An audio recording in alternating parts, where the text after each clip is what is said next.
Hola, hoy hablaremos de hematuria desde una perspectiva sindromática. La hematuria corresponde a la presencia anormal de sangre en orina, ya sea visible por el ojo humano, lo que denominamos hematuria macroscópica, o no visible por este y pesquisado mediante un examen, lo que denominamos hematuria microscópica. Algunos datos de la epidemiología es que la prevalencia obviamente varía según la edad, el sexo, el número de muestreos de orina, los factores de riesgo relacionados a diferentes causas. Se ha descrito como motivo de consulta hasta en el 20% de las consultas e interconsultas en urología, especialmente en pacientes hospitalizados, y en población general, ¿cierto? La prevalencia de las enfermedades urológicas o nefrológicas que podrían estar relacionadas con la presencia de hematuria varía desde un 13 hasta un 50%. Otro dato epidemiológico es que la microhematuria podría estar presente en alrededor de 6% de pacientes sanos. De esta forma, fueron pesquisados mediante screening.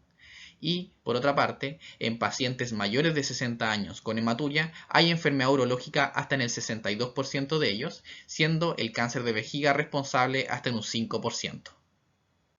Respecto a la clasificación de la hematuria, tenemos el primer parámetro que es según la temporalidad, donde tenemos hematurias transitorias, persistentes y cíclicas. Las transitorias y persistentes, dependiendo de la fuente, podría ser utilizado el punto de corte de más o menos de 3 meses, pero esto también tiene que ser evaluado según la evolución clínica.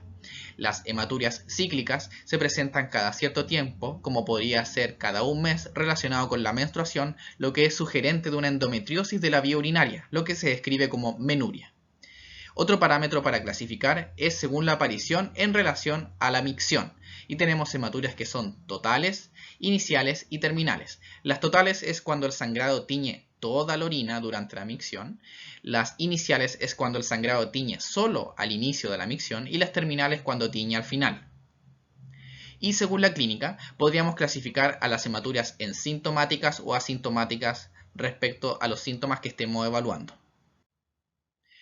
Otra clasificación que ya mencionamos sobre la hematuria es aquella que la divide en macroscópica y microscópica. Como mencionamos, ¿cierto? La macroscópica es aquella que cambia el color de la orina y por lo tanto es posible de ser percibida por el ojo humano. Esto se correlaciona, ¿cierto? Dependiendo de la fuente también, con la presencia de más de 500 glóbulos rojos por campo de alto poder al sedimento urinario. Por otra parte, la hematuria microscópica tiene que ser sospechada, ¿cierto?, por un examen de orina mediante tiras reactivas o confirmada mediante un sedimento urinario, donde dependiendo también del punto de corte, podríamos encontrar que se define hematuria microscópica como la presencia de más de 3 glóbulos rojos por campo de alto poder al sedimento urinario, siendo de esto tomado a partir de una buena muestra. Es importante ya que esto también nos va a definir conducta, ya que la hematuria macroscópica siempre es clínicamente significativa al asociar mayor riesgo de malignidad, y en caso de que tenga coágulos, estos tienen riesgo de obstrucción de la vía urinaria, versus la hematuria microscópica, que no siempre es clínicamente significativa, ya mencionamos que podría estar presente hasta en el 6% de pacientes sanos, y es menos significativa también porque asocia menor riesgo de malignidad, y por lo tanto en este setting de pacientes conviene diferenciar entre aquellos asintomáticos y aquellos con síntomas. Otra clasificación que nos queda sobre hematuria es aquella que la divide en hematuria de origen glomerular y no glomerular, aludiendo al origen de la lesión o injuria que produce la hematuria.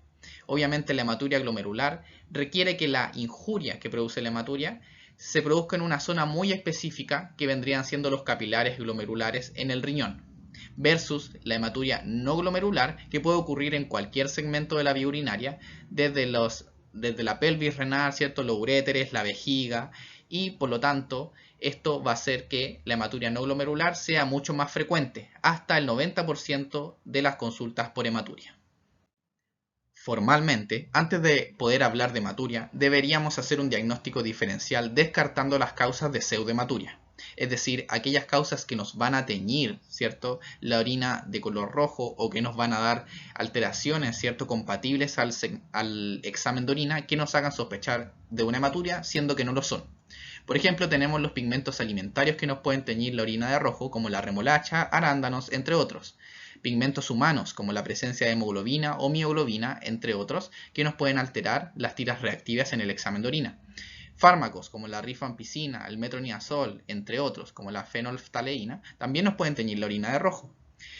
Otro diagnóstico diferencial es con la aparición, ¿cierto?, de sangre en general viva, fresca, de un color rojo brillante, ¿cierto?, por el meato uretral, que no tiene una relación con la micción, y eso es lo que denominamos uretrorragia.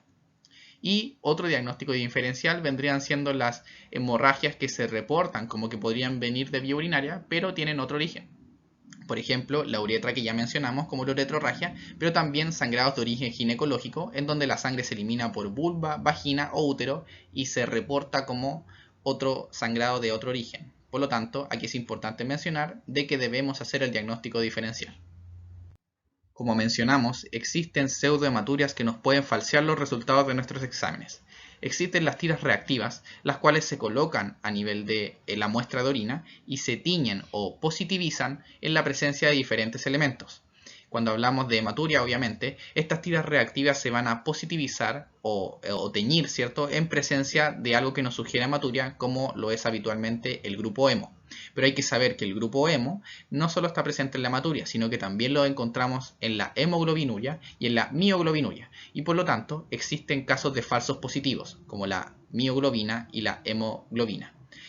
Si, por otra parte, este resultado de tira reactiva resulta negativo, puede que sea negativo y no haya hematuria, pero también existen, menos frecuentemente descritos, los falsos negativos asociados a la presencia de ácido ascórbico. Estos exámenes de tira reactiva, por lo tanto, no son tan sensibles y específicos y deben ser confirmados mediante un uroanálisis o sedimento urinario bien analizado mediante una técnica de centrifugación. Y por lo tanto, el hallazgo de una tira reactiva positiva o negativa siempre debe ser corroborado con un sedimento urinario. Y por ejemplo, podrían darse las siguientes situaciones: tener una tira reactiva o dipstick positivo con glóbulos rojos positivos al sedimento urinario, y eso nos confirma de que existe una hematuria por todas partes. Pero si es que tuviéramos un dipstick positivo, pero al sedimento urinario no hay presencia de glóbulos rojos, lo más probable es que estemos ante el caso de estos falsos positivos, como podría ser la mioglobinuria, hemoglobinuria u otros casos, los cuales tienen sus propias etiologías. Por ejemplo, aquí tenemos una tabla que, sin entrar en detalles, nos menciona y nos diferencia las diferentes causas de pseudohematuria que hemos ido comentando. Cuando revisamos las causas o etiologías de la hematuria, ya mencionamos que el primer enfrentamiento era descartar las pseudohematurias o los mimics de hematuria. Un segundo concepto sería saber que existen causas que pueden afectar de forma indiferente tanto a la parte baja como a la parte alta de la vía urinaria, y esto puede corresponder a infecciones, urolitiasis, malignidad, tuberculosis, esquistosomiasis, traumas, entre otros. Ahora, si es que dividimos las etiologías o causas desde una perspectiva anatómica, vamos a tener que hay causas de la vía urinaria alta, como son los orígenes renales u ureterales, y causas de vía urinaria baja, como son de origen vesical, prostático o uretrales. Dentro de las causas renales, ¿cierto?, tenemos masas renales benignas o malignas, pielonefritis, las enfermedades glomerulares que nos van a dar esta hematuria glomerular, enfermedades estructurales del riñón, hipertensión maligna, hipercalciuria, hiperuricosuria, trombosis, embolismo y malformaciones. De las causas ureterales, ¿cierto?, tenemos la malignidad y la litiasis que pueden presentarse en otros segmentos de la vía urinaria, y otras más específicas como las fístulas ureteroilíacas, los pólipos fibroepiteliales.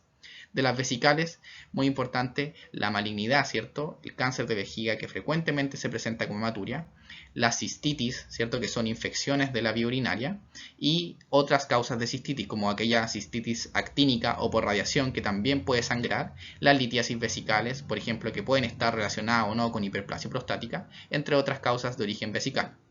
De las causas prostáticas o uretrales, ¿cierto?, tenemos muy importante la hiperplasia prostática benigna y el cáncer de próstata, entre otros, ya sea procedimientos, sondajes o uretritis o divertículos uretrales.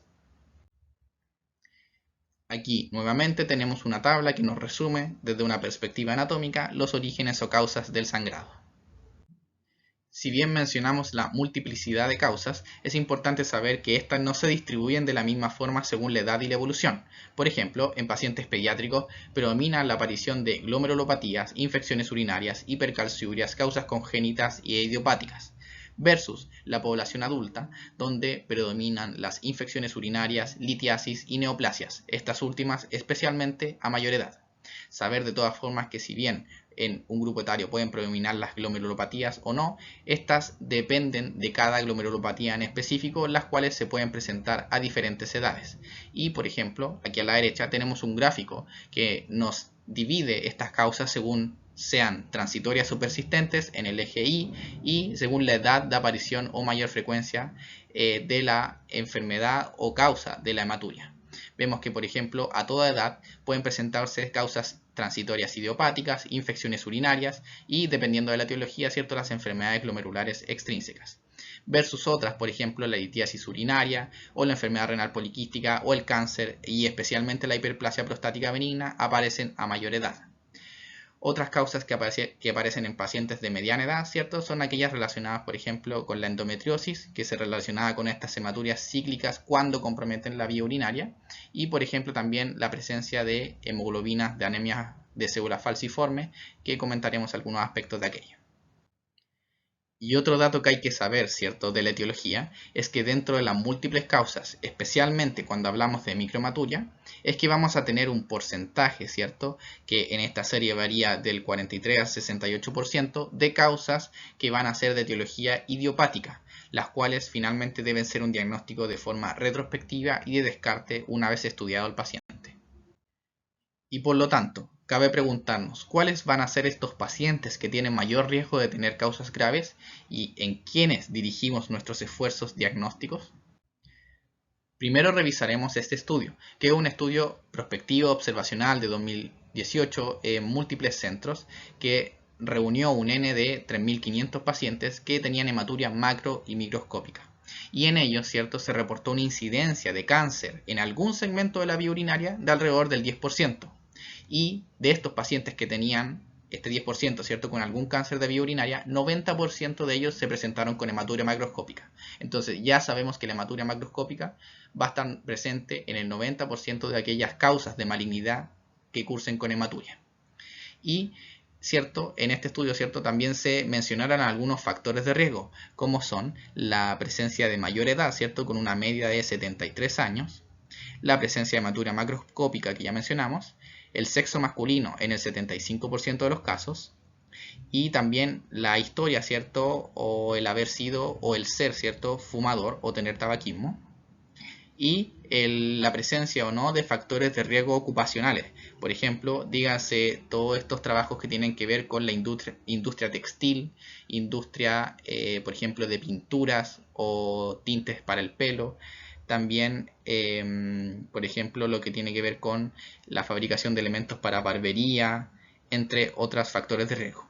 También comentar que aquí en Chile tenemos un factor de riesgo especial que sería el arsénico, que estaría presente en algunas regiones de nuestro país. Por ejemplo, hasta los años 90 el arsénico estaba en forma presente en las aguas que consumían las personas de la región de Antofagasta, y por lo tanto las personas que hayan consumido agua, ¿cierto?, en esas regiones debido a toda la industria minera que se desarrollaba en la zona, pueden tener mayores niveles de arsénico que se relacionan también con un cáncer de la vía urinaria, en específico el cáncer de vejiga. Ahora tenemos un estudio retrospectivo de 2017 en donde se evaluaron a pacientes con hematuria microscópica reuniendo un N de alrededor de 1000 pacientes, donde 12 de ellos tenían una neoplasia como causa de la hematuria, lo que corresponde alrededor de un 1.1%, es decir, con una baja incidencia, es decir, la presencia de malignidad en hematuria microscópica, especialmente en pacientes asintomáticos, es de baja incidencia. Y obviamente también en este estudio se asociaron algunos factores de riesgo, como podría ser el sexo masculino, la historia, ¿cierto?, de tabaquismo, el desarrollo o presencia de síntomas irritativos, de urinarios irritativos, entre otros que están descritos en pantalla. Por lo tanto, respondiendo a la pregunta de a qué pacientes debemos estudiar, un enfrentamiento inicial sería clasificarlos en hematuria macroscópica o microscópica, y esta última según son sintomáticos o asintomáticos. La hematuria macroscópica se debe estudiar siempre, independiente de la edad del paciente y de la presencia o no de síntomas. La hematuria microscópica sintomática se tiene que estudiar cuando haya ausencia de una causa benigna o evidentemente que explique el síntoma de hematuria o una causa conocida, como podría ser la litiasis, la infección, entre otras. Si es que hay ausencia de esas causas evidentemente benignas, debemos estudiar toda hematuria microscópica sintomática. y la hematuria microscópica asintomática, tenemos que evaluar el estudio según la presencia o no de factores de riesgo. Entre ellos se ha descrito la edad como un factor de riesgo, como hemos visto, y la verdad es que aún no hay un punto de corte establecido, si bien la mayoría de las sociedades internacionales relacionadas a la urología reportan que la edad de corte de estudio sería mayor de 35 a 45 años. Pero la edad no es el único factor de riesgo cuando hablamos de cáncer urotelial, y es aquí donde la Sociedad Americana de Urología divide los factores de riesgo para cáncer urotelial en aquellos relacionados con estratificar el riesgo de la microhematuria versus algunos factores de riesgo adicionales para cáncer urotelial. De los factores de riesgo incluidos en la estratificación de microhematuria tenemos la edad, el sexo masculino, la presencia de historia de tabaquismo, el grado de la microhematuria, la persistencia de la microhematuria y la historia de haber tenido macrohematuria. Todos estos factores de riesgo no se estratifican a los pacientes que presentan microhematuria. Y también tenemos algunos factores de riesgo adicionales para cáncer urotelial, como son la presencia de síntomas urinarios irritativos, haber recibido radioterapia previa en pelvis, haber tenido una quimioterapia previa, especialmente con algunos fármacos que asocian mayor riesgo para cáncer vesical, como son la ciclofosfamida y la ifosfamida, el antecedente familiar de cáncer urotelial o de un síndrome de Lynch que se asocia, la exposición ocupacional, como comentamos, y la presencia de un cuerpo extraño urinario crónico. Lo que comentamos previamente nos va a servir para estratificar el riesgo en aquellos pacientes con microhematuria asintomática. Y vamos a tener tres tipos de pacientes: de bajo riesgo, de intermedio y de alto riesgo. Los pacientes de bajo riesgo cumplen todos los criterios para aquello, es decir, una edad menor a 50 años o menor a 40 años dependiendo del sexo, una historia que no tenga tabaquismo o con un IPA bajo menor a 10 paquetes años y sin factores de riesgo adicionales para cáncer urotelial. Aquellos pacientes intermedios son aquellos que cumplen alguno de los factores de riesgo intermedio, es decir, una edad, ¿cierto?, entre 50 a 59 años o 40 a 49 años según la edad, un índice de paquete año de 10 a 30, la presencia de 3 a 10 glóbulos rojos en repetidos uroanálisis o de 11 a 25 en uno solo, y la presencia de algún factor de riesgo para cáncer urotelial. Estos pacientes cumplen algunos.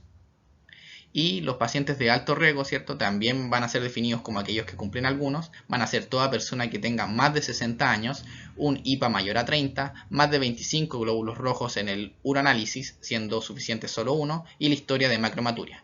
Todos estos pacientes tienen que ser considerados de alto riesgo. ¿Cómo es el enfrentamiento clínico de estos pacientes? Siempre que tengamos la sospecha o evidencia de un sangrado, tenemos que enfrentar a las personas con un ABCD inicial. Sin embargo, estos pacientes habitualmente tienen estabilidad clínica y hemodinámica que asumiremos de aquí al resto de la presentación. El enfrentamiento clínico, por lo tanto, una vez realizado la ABCD, requiere una anamnesis próxima detallada, agotando el síntoma de hematuria, por ejemplo con la clasificación, buscando otros síntomas urinarios, por ejemplo disuria, polaquiuria, cólico renal, chorro débil, latencia, intermitencia, nicturia, preguntar por síntomas renales como proteinuria, edema, hipertensión arterial, ver si es que existe alguna historia reciente de infecciones respiratorias que se puede asociar con ciertas enfermedades al riñón, y de la anamnesis remota, ¿cierto?, saber los antecedentes médicos y quirúrgicos, por ejemplo, trastornos de la hemostasia o coagulación, enfermedades urológicas o renales previas, alguna neoplasia previa y su tratamiento, si este fue quirúrgico, con quimioterapia, por ejemplo, con ciclofosfamida, o haber recibido radioterapia a nivel pélvico. Medicamentos, ¿cierto?, por ejemplo, aquellos causantes de pseudohematuria como la rifampicina o el uso de anticoagulantes. Antecedentes familiares, por ejemplo, de glomerulopatías que podrían tener un componente hereditario, enfermedad poliquística renal, anemia de células falciformes. La historia de tabaquismo y qué tan alto fue este tabaquismo según el índice paquete año, alcohol y otras drogas. Y otros que siempre debemos preguntar, como alergias, hospitalizaciones y vacunas. Del examen físico, ¿cierto?, los signos vitales que comentamos, como este enfrentamiento ABCD para descartar el compromiso hemodinámico, la presión arterial elevada que podría encontrarse en algunas nefropatías, y del examen general, ¿cierto?, buscar edema periférico, también presente en nefropatías, o la evidencia de infección respiratoria. Algunos trastornos de la hemostasia, por ejemplo, buscar petequias o equimosis. Y del examen dirigido, ¿cierto?, buscar masa a nivel abdominal o lumbar, la presencia de globo vesical como evidencia de una retención de orina, ¿cierto? Y siempre realizar el tacto rectal, ya que podrían revelarnos hallazgo de prostatitis, adenoma prostático o cáncer de próstata. Finalmente, revisar el meato uretral y todo lo que es la región genital, descartando obviamente que se trate de una uretrorragia. No olvidar nunca que el paciente con hematuria es candidato a estudiar con un examen físico que incluya tacto rectal, ya que se podrían pesquisar patologías evidentes como son aquellas de origen prostático, la hiperplasia prostática benigna y el cáncer de próstata, siempre considerando que tenemos que hacer una asociación para atribuir el sangrado a la entidad patológica que presente este paciente. ¿Qué pasa con los pacientes con hematuria que reciben fármacos anticoagulantes? Se ha visto con diferentes estudios, y aquí adjunto uno de los años 90, que no hay correlación entre el grado de anticoagulación y la frecuencia de hematuria. Se ha visto que la incidencia y prevalencia de hematuria en pacientes bajo terapia anticoagulante a largo plazo no incrementa el riesgo de hematuria, ¿cierto?, en comparación a la población general. Y en caso de hematuria no se debe atribuir a priori a la anticoagulación y por ende se debe estudiar, ya que se ha visto, ¿cierto?, que hasta el 81% de pacientes con hematuria que estaban recibiendo fármacos anticoagulantes, 81%, ¿cierto?, tienen una causa urológica identificable. ¿Y existe alguna consideración especial que tengamos que tener respecto a hematuria y a los fenómenos migratorios? Existen múltiples manifestaciones genitourinarias, ¿cierto?, asociadas a la enfermedad de células falciformes, dentro de las cuales encontramos la hematuria. ¿Qué se sabe sobre hematuria en esta enfermedad? Que es la complicación más frecuente en los pacientes heterocigotos, que la causa, ¿cierto?, habitualmente tiene un origen a nivel del riñón izquierdo, hasta en el 80% de los casos según esta serie, y el paciente acude a urgencia, ¿cierto?, puede tener cierto dolor en el flanco, dolor abdominal, vómito y fiebre que se asocian a infección o necrosis papilar como el mecanismo fisiopatológico que podría estar detrás. El sedimento de orina, ¿cierto?, puede mostrar dismorfia eritrocitaria, ¿cierto?, con eritrocitos falciformes, y obviamente el hallazgo de eritrocitos, leucocitos y papilas, ¿cierto?, nos tiene que hacer sugerir, ¿cierto?, que esta hematuria podría tener un hallazgo, ¿cierto?, por necrosis papilar renal como una causa asociada a esta enfermedad. Un tip semiológico que pueden preguntar habitualmente es lo que se conoce como la triada clásica o triada de Guyon, que dentro de sus hallazgos uno de ellos es la hematuria. Esta triada, ¿cierto?, está asociada a la presencia de un cáncer renal avanzado, siendo esta presentación clínica una forma muy poco frecuente de estos pacientes. Y esta triada se compone de la hematuria macroscópica, la masa palpable a nivel de flanco o región lumbar y el dolor en esta zona también. Esta es la triada clásica, solo como un tip semiológico. Otro tip semiológico es que la hematuria, en específico la hematuria glomerular, forma parte de lo que conocemos como síndrome nefrítico, siendo una de sus manifestaciones posibles y habitualmente asociadas, como son además la hipertensión arterial, el edema de origen nefrológico, para lo cual les invito a revisar el video de síndrome edematoso, y también alteraciones al examen de laboratorio como son la falla renal y o la proteinuria en rango no nefrótico. Al proseguir con el enfrentamiento ya llegamos al nivel del laboratorio, donde tenemos diferentes estudios que nos van a aportar a estudiar la causa y el eventual manejo, como el hemograma, función renal, el sedimento urinario, urocultivo, antígeno prostático y otros según la sospecha. Destacaremos el rol que cumple el sedimento urinario.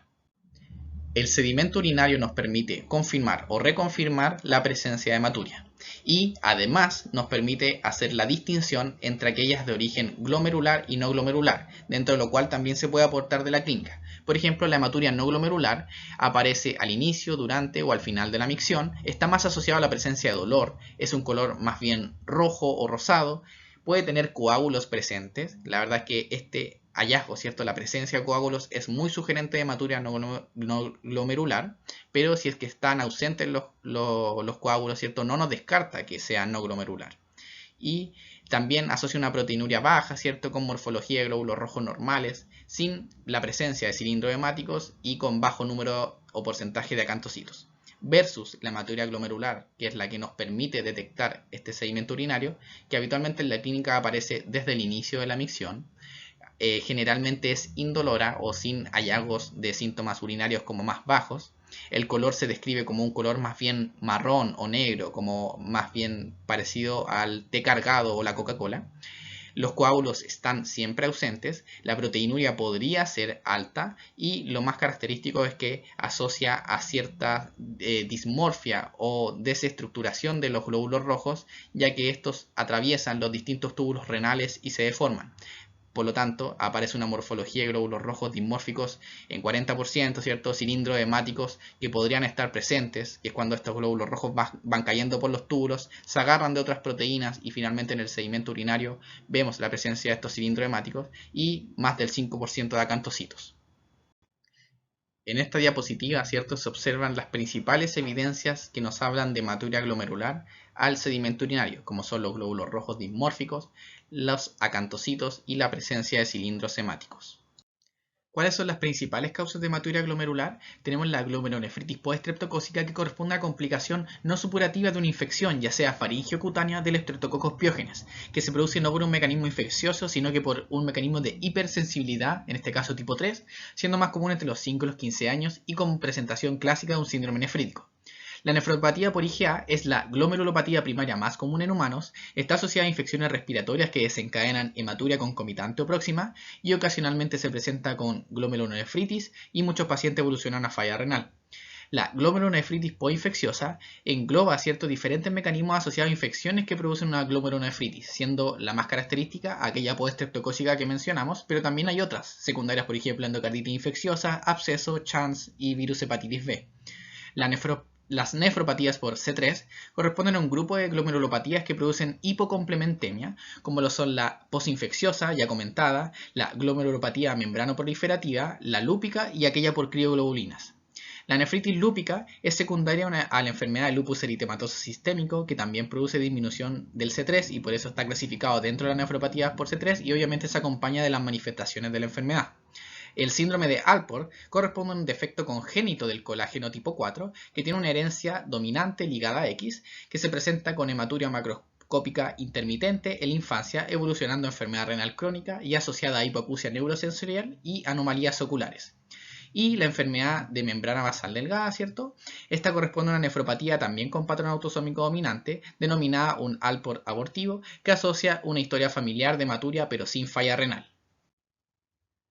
Entonces, cuando tenemos hematurias glomerulares, después de infecciones respiratorias altas, tenemos algunas opciones que vimos previamente. ¿Y cuál sería la causa? Una forma de diferenciarlo, ¿cierto? Es que la glomerulonefritis postestreptocócica tiene un perfil no recurrente, el primer episodio ocurre en mayores de 40 años y la hematuria aparece luego de 7 a 10 días después de la infección, ya que se necesita tiempo para que se desarrolle el mecanismo de hipersensibilidad. Versus la nefropatía por IgA, antes llamada enfermedad de Berger, que tiene un perfil recurrente en el tiempo, se presenta con múltiples episodios recurrentes de hematuria, asocia principalmente presentación en pacientes jóvenes con un pico entre los 20 y los 30 años, y la hematuria aparece concomitante a la infección respiratoria o en los 5 días recientes, ¿cierto?, luego de la infección. El pilar que nos viene faltando para el enfrentamiento de la hematuria es la imagenología. Y aquí tenemos, por ejemplo, la cistoscopía realizada por un especialista, en donde se ingresa por la uretra para evaluar macroscópicamente la uretra y las características dentro de la vejiga. El urotac, ¿cierto?, es útil para evaluar el sistema urinario superior y nos permite evaluar desde los riñones hasta la vejiga, utilizando un medio de contraste que tiene 3 fases en la tomografía. La uroresonancia, ¿cierto?, es similar, pero además se describe que entrega información más característica, ¿cierto?, de las partes blandas. La pielografía es un estudio adicional para aquellos pacientes que no se pueden someter al medio de contraste, y la ecografía también es similar, que describe baja sensibilidad, pero por ejemplo tendría utilidad en pacientes que cursan un embarazo. Y la biopsia renal, ¿cierto?, algo más de la nefrología, se estaría indicada, ¿cierto?, en hematuria glomerular, ¿cierto?, según el riesgo y la clínica, y siempre y cuando no tengamos una causa evidente, y por lo tanto no se va a indicar si es que hay ausencia de falla renal, proteinuria, hipertensión o clínica sistémica, es decir, algún hallazgo clínico que la justifique. Tomando en cuenta los riesgos que revisamos previamente y las alternativas de laboratorio e imagen que tenemos, los pacientes de bajo riesgo tienen baja incidencia de malignidad urológica y por lo tanto dentro de la alternativa está controlar con uroanálisis seriado versus realizar cistoscopía y ecografías, siempre descartando patologías benignas y evidentes. A los pacientes con riesgo intermedio ya necesitamos una cistoscopía y alguna imagen para el tracto urinario superior, principalmente el urotac, y en los pacientes de alto riesgo es de regla, ¿cierto?, la cistoscopía y alguna imagen para el tracto urinario superior. Los pacientes que se deben hospitalizar son aquellos que tengan hematuria de origen traumático, aquella que asocie signos clínicos de anemia aguda o inestabilidad hemodinámica, aquellos que presenten una retención aguda que atribuyamos a coágulos, aquellos que presenten hematuria incoercible, es decir, que persiste con coágulos o que no aclara pese a irrigación vesical, o aquellos que tengan una patología intercurrente que requiera el ingreso hospitalario. Finalmente, adjunto algunos algoritmos, ya sea de un artículo o realizados por mí mismo, para el enfrentamiento de pacientes con hematuria. Muchas gracias por escuchar.